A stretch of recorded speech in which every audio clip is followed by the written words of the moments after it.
Zicht op Friesland is in het lege midden. Het wut zei het al, het leidt midden in de provincie en het leidt ook griezelig leeg.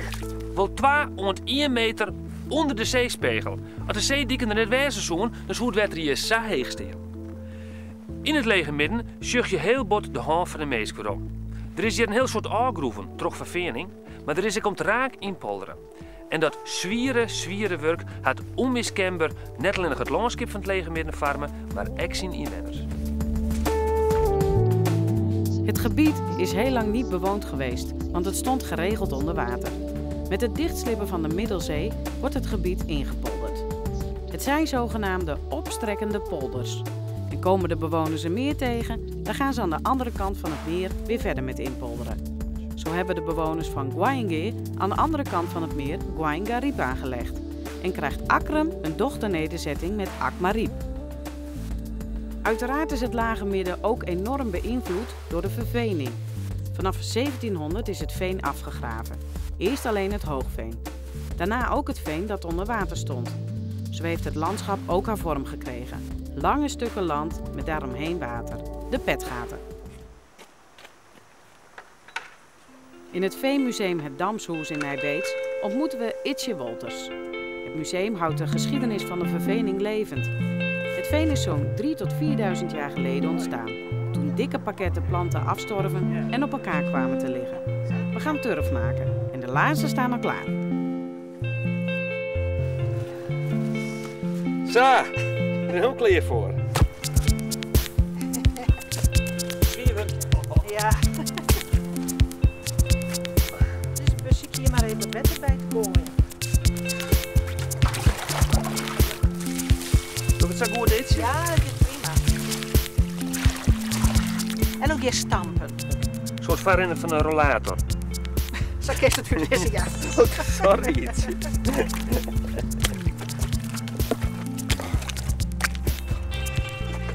Probeer dat in die tijd te trapen ze volle hudder, hè?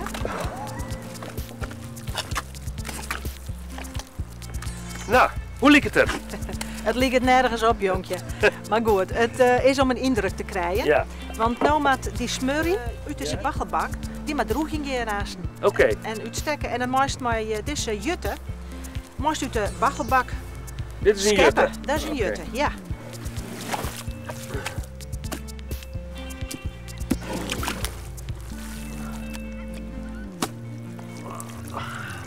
Dit komt er al op aan. Zo. Nou leidt min clean uit de bak te droegen in een zinnen. Hoe lang moest dat toch steeds droegen? Ja, dat hing het ik van het waar al, maar als het uit de bak helles, dat is dus een hichte van ongeveer 40 centimeter. Ja. En dat waren dan een stuk ontrapen.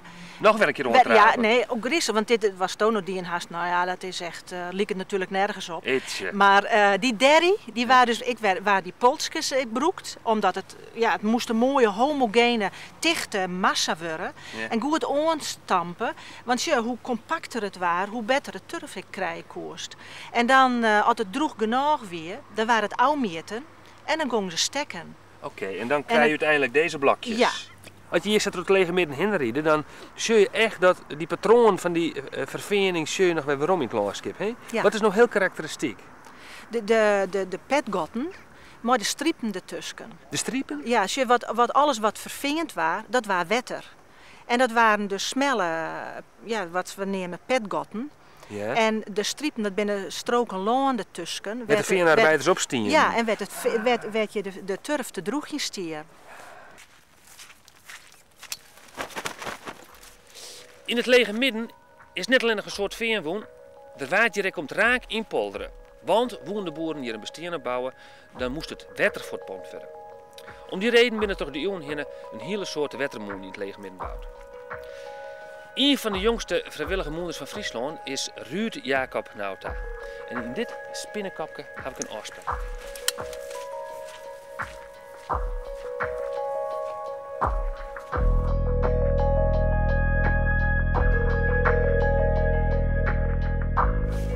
Ruud Jacob? Ja, Ja, de beste. ik ben er. Oké. Hoi. Hoi. Aangenaam. Hey. Even zien, ik ben wel nieuwsgierig. Het is smoek maar lieds, hè? Smoek me lid inderdaad, dat klopt helemaal. Hier hebben we iets in het lege midden een hele soort moen stien, hè? Ja, net alleen nog hier natuurlijk, maar in heel Friesland een heel soort moen stien. En nog hier ben nog een heel soort moen oerbleun van de. Hier hebben we in deze gemeente er stond iets van 200 molens voor hen. 200? Ja, daar zijn heel soort molens stien. En in deze gemeente, in dit deel hier, ben gewoon heel soort moen oerbleun. Hoe kan dat? Hoe kan dat? Er zijn eigenlijk twee redenen voor. Eén reden is dat de molens die hier staan, dus de Jansmolen, de Modderige Bol en het Hegium, Ja. het uit 1952 die tromjeld. Dat betekent dat ze ten opzichte van andere molens in Friesland hebben ze heel lang tromjeld. En in Orenstreken wie dat net zei. Orenstreken is toch die mechanisatie, wat jij er op gang kwam. Als je naar oren deel van Friesland, bijvoorbeeld Zuidwesthoek, is in 1920 ze hebben die wetenschap er al hier oprichten. En toen zijn die molens eigenlijk alle keer verdwenen ten gunste van de elektrische gemalen of van wiemotoren. En dat is hier is dat gewoon net minder gauw op gang kwam. En vandaar dat ze hier dus langer tromjeld hebben. Maar zoals bijvoorbeeld dat in de jaren 20 al bijna alle molens in die orengemeenten bijna alle keer verdoen binnen. En hier hebben ze dus gewoon tot na de Tweede Wereldoorlog hebben ze nog tromjeld.